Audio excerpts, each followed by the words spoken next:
This morning, I'm going to talk about being inclusive. And I'm going to open with a quote from Dr. Martin Luther King.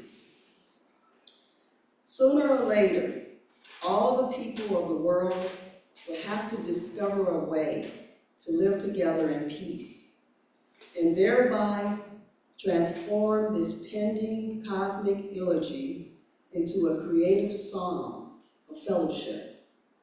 If this is to be achieved, humanity must evolve for all human conflict a method which rejects revenge, aggression, and retaliation.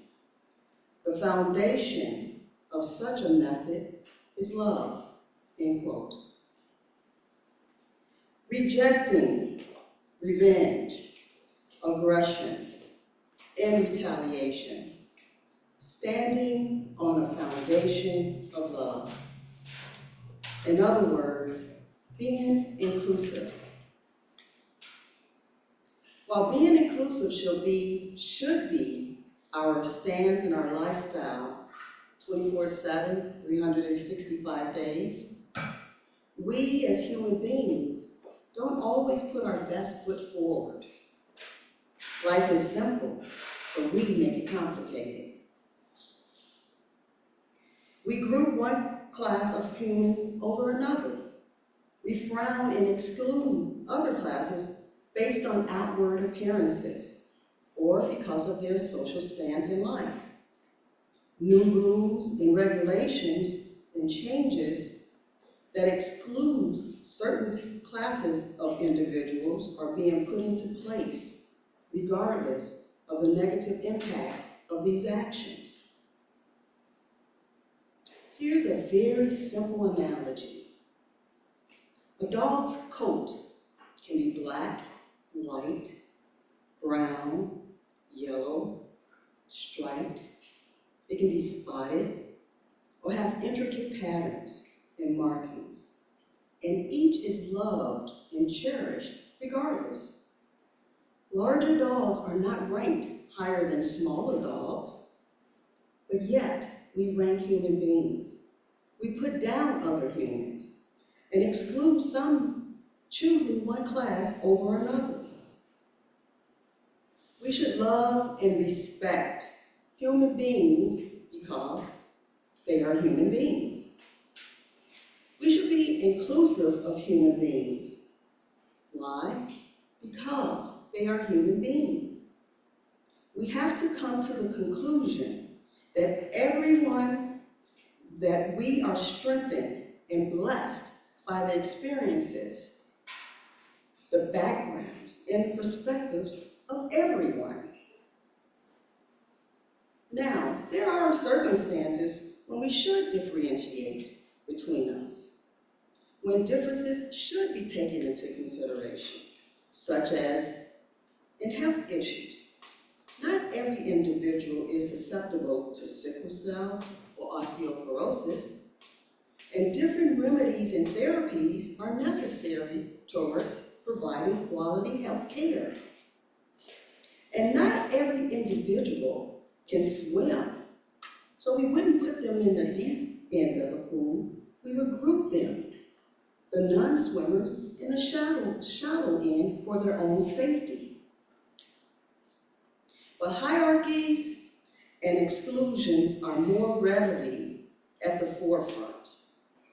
We hear about, witness, and experience these exclusions taking place worldwide, across our city, across the world.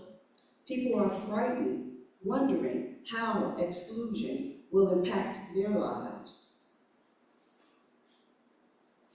Being inclusive is love. It expands our minds and our hearts. Being inclusive is uplifting. It is a key to growth. But being inclusive is also a choice. One way for us to be inclusive is to focus on our common denominators as human beings, which are Each and every one of us have the spark of the divine within us, and each of us are one in God.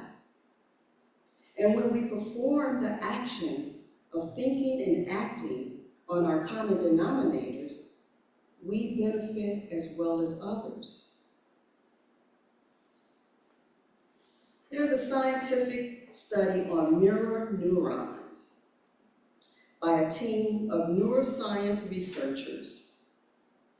And to simplify this study, it states that when human beings see someone engaging in an act, we mirror that action on a neuron level in our brains. For instance, when we see someone in pain, we have a gut reaction and feel that pain. These mirror neurons are activated by performing actions and observing others perform those actions.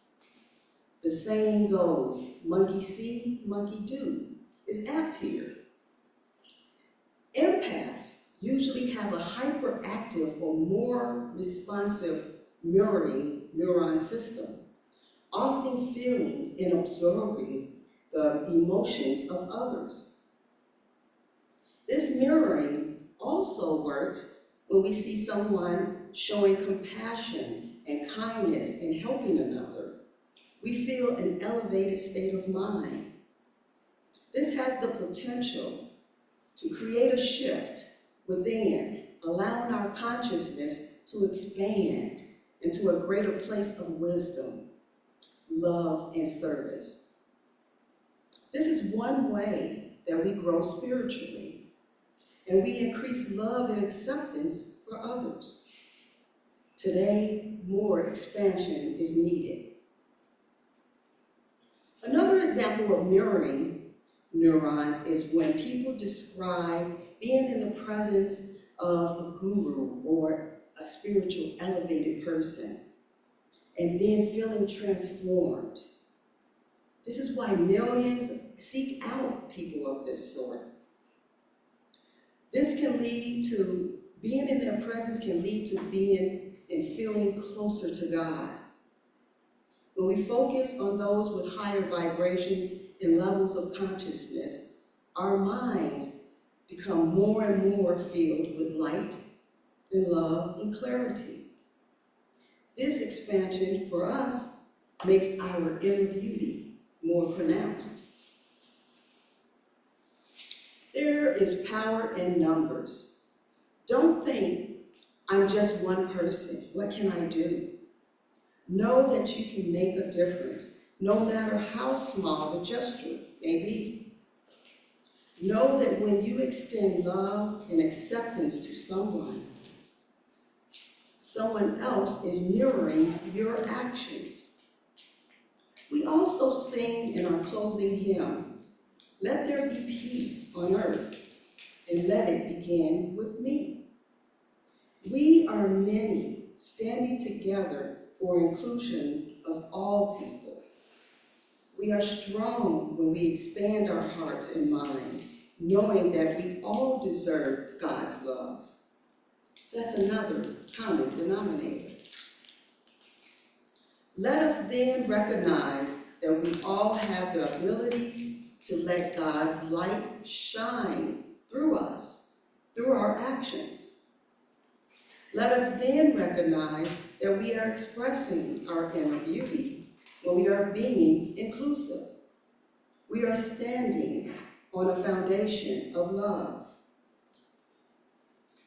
We, on an individual level, have to change our perspective and bring more light into our world by being more accepting and forgiving of our perceived shortcomings of others.